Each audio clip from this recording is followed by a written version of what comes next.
Hi, good evening. I just returned home from my the first day workshop of the 2-day workshop SUPERCHAMPZ New Generation Parenting workshop, whereby I went with an expectation of that they'll be talking more on the CODE behavior of children and how to interact with them and all that. COD stands for command for behaviors of children of that have got 4 types: commander, organization, organizer, diplomatic, and entertaining. So I was expecting that they would talk about the COD kind of interaction, but somehow the first day was not much on that. I will talk about what they talked about on the first day of the SUPERCHAMPZ New Generation workshop. But these are the questions that I had prepared for the first day, because since I thought they were going to talk about the CODE behavior thing. So it's my ideal response to students of COD behavior, whereby I had identified 4 students that I currently have who have got the commanding, organizing, diplomatic, and entertaining behavior. That is, commanding Madesh from 3 UPM, organizing Durga from 3 UPM as well, diplomatic Sarat 3 UPM, and entertaining Nitish from 3 UPM. These 4 characters fit in the bill very well. So I prepared the ideal response of students of code behavior, but since code behavior was not talked about today, so I couldn't do anything about it. But I did question the speaker Dave about this, and he said he will be talking about it tomorrow, the second day. So then the other questions that I had prepared were the words and phrases to be used for students of code behavior. Besides that, learning techniques to be used for students of code behavior. Okay, and the parenting techniques to be used for students of code behavior. Okay, then I had also prepared questions on the love strategy to be used for students of code behavior, psychological techniques to be used for students of code behavior, the current inner beliefs of student of code behavior, ways to practice mind transmitting state on students of code behavior, ways to eliminate limiting beliefs of students of code behavior,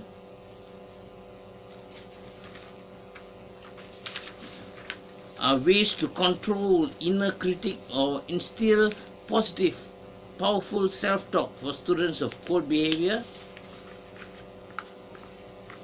ways to help students of code behavior to release stress and be highly energized, problems faced by students of code behavior, what are the problems faced by them, ways to identify the problems faced by students of code behavior.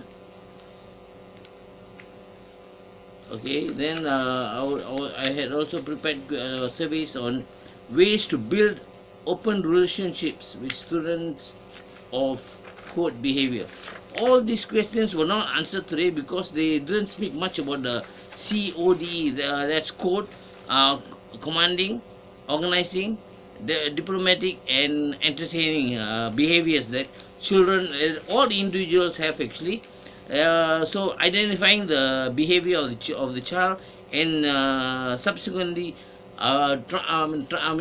adjusting our own communication with them to suit them actually, because I identify myself as a commanding behavior. So I need to adjust my level of speech, my communication techniques with the students based on their behavior, whether it's C, O, D, or E. And this adjustment and all that was not talked about today, so I couldn't answer any of these questions. These questions will be answered tomorrow by Dave. So today what they had talked about was on wait, let me see. Okay, because I had jotted down what they had talked about, what they had talked about and all that. So from what I had gathered, Okay, they started out by saying that students have different strategy than parents. So parents have to use techniques to alter students' strategies to fit theirs. This is very true actually. And repetition leads to change. Uh, Besides that, shared activity works. Shared activity between parents and students, or between teachers and students as well. It can be parents or even teachers, okay, because teachers are second parents to them, right, in school. Okay, students easily mix with parents or teachers if parents or teachers practice similar values as the student. If the student has got good manners, so he will easily move along with teachers with the teachers or parents if they have good manners as well. So kids only have one strategy, that is that is to attract or divert attention. So whenever you find that children actually put on tantrums and all that, it is all drama to actually attract attention. So how do you cope up with this? That will be talked about much more tomorrow. Okay, negative behavior of children is a broken behavior, but the child is not broken. There's nothing wrong with the child. It's only the behavior that has to be changed. That will be talked more on tomorrow. Young teenagers are confused due to biological changes in their body. Developing children's emotional quotient will guarantee their success. Rules and instructions are very important as it makes things fair and comprehensible. So these rules and instructions need to be implemented and implemented well, because if let's say if a student does not after getting their agreement that okay, agreement on the rules and instructions should be set by both teachers and students. It should be an interactive process whereby after setting these rules, we should get the students to promise that they would actually follow these rules well. So in later cases, if the student breaks one of these rules, we can always go back to the promise that the student has made to follow these rules. So if the student says no, I'm not going to accept the punishment, so the teacher can instead of getting angry, the teacher can always say, remember the promise that you made, okay, to follow the rules. So you have broken it. You have to undergo the punishment or whatever it is. So with rules, things are fair and comprehensible. Okay, next it is in today's workshop, it was also stated that parents need to build an interactive relationship with their children. Parents must sound energetic, and parents must respect children to teach them. Parents need to stand their ground when declining when dealing, parents need to stand their ground when dealing with children who don't follow instructions. So they need to stand the ground by reinstilling the promise that the students had made to follow the instructions.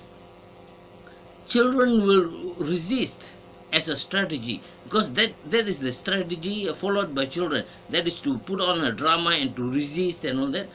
Children will respect parents who stand their ground. If the parent was to actually go along with the drama put on by the child will actually lose respect for the parent or even the teacher. So the teacher has to stand his ground on the instructions that has been set by both parents and teachers, or by parents, teachers and students. Actually, it's an interactive process. Okay, so parents need to control the children's environment, as children are influenced by the environment. Okay, so a child's story, is linked with the environment, the action created by the child, and the results. The child will come up with a strategy to how to get the results, and the strategy will be implemented by taking an action. So the diagram will be something like this. Okay, got it? Yeah, all right. Okay, then, okay, motion equals emotion. When parents create a positive state for children, the children will feel positive. When a positive state of the child, when the child feels energized and feels positive, there's no way that the child will actually be negative, because the child will not accept anything negative. When the child is energized and feels positive, he will always be positive actually. So a negative state will prompt children to feel negative. So if the teacher prompts children to feel negative, the chances are they would actually perform negatively. If you want them to perform positively, you have to make them feel positive, feel encouraged, feel motivated. Right? Then comes the language of love. There are five types of language of love. The first are words of affirmation or encouragement. For example, you look great. That's very good. And so on. Number two, quality time together, doing the activity together. Teacher and student, or maybe even the parent and student, can do an activity together. That would actually be the second language of love. The third language of love is receiving gifts. Everybody enjoys receiving gifts. Even wives from husbands, students from teachers, students from parents. They will also appreciate, they will also enjoy receiving gifts because it shows appreciation. Number four, the fourth language of love is acts of service. So maybe if the student is busy doing his work, you can help. If the teacher helps pick up a pencil that has been dropped down, that shows that is a language of love. That shows the teacher cares for the student. It's an act of service. The fifth language of love is physical touch. Even by patting on the student's back, it shows that the teacher cares for the students. Even by hugging the student, it shows that the parent cares for the students. So parents and children must have the same love language. The parents or teachers should actually adjust their love language to suit with the love language used by the children. Then we come to rules setting. As I had mentioned earlier, rules setting must be an interactive process between parent and child. Parents must ask children questions about suitable rules. To get feedback from the children, parents must ask children questions about suitable rules. And through the discussion, through the discourse, the suitable rules can be set by both parents and children. This is to get children's commitment by promising that they would follow the rules. This is to get children's commitment by pledging commitment. If they break the rules, you go back to their pledge and make use of their promise that they had made. Okay. When students don't bother about instructions, parents must change their behaviors. They cannot just go along with the students' disruptive behavior. They have to change their behavior to make sure that the rules are instilled, that the rules are followed. When outcome equals to results, action is correct. So when the action is correct, the outcome or the expectation will be the same with the results that is achieved through the correct use of strategy. But when outcome or expectations doesn't equal to the results obtained, it means the action that has been done cannot be repeated and has to be changed. A change in action is a change in strategy and story. If the parent wants to change the story of the child, the parent will have to change the action in using different strategies to produce different results. When children use their strategy, that is the only strategy that they know is to create drama or to actually attract parents' attention. Parents must be cool. They cannot follow, they cannot go along with the children's behavior of trying to grab their attention. They have to play cool.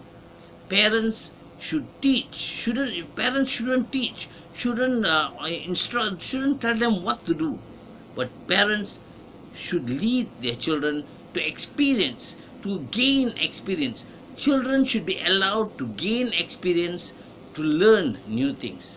For example, if a child goes to a restaurant with the father, and if the child goes to one of the hawker store to get a chopstick, and the lady says, no, you did not buy anything, so I'm not going to give you any chopstick.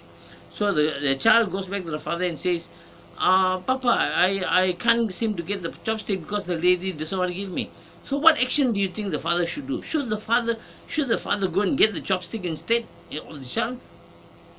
That would be wrong, because that would be teaching the child that if you can't get anything, just go and ask your father can do it for you.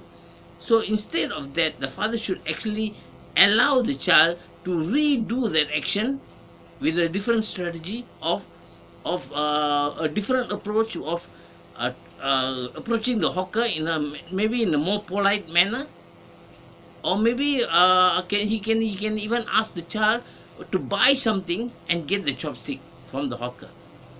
So different strategies, different actions works when problems are there. Parents should allow their children to learn unconsciously by using their own resources to learn from their experiences, and to create their own story by using their own strategies. By parents doing the things for the children, they are not teaching them and they are not helping them in any way, because children will get a bad will get a wrong understanding of that.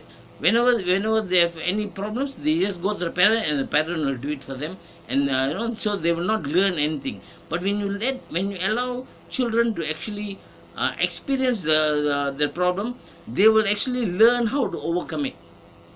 So that was discussed in the first day of this workshop. The speaker Dave had promised that on the second day, much more focus will be given on the CODE behavior, like what I had stated earlier: commanding, organizing, diplomatic, and entertaining behaviors for tomorrow. So I'll meet you again tomorrow. Bye.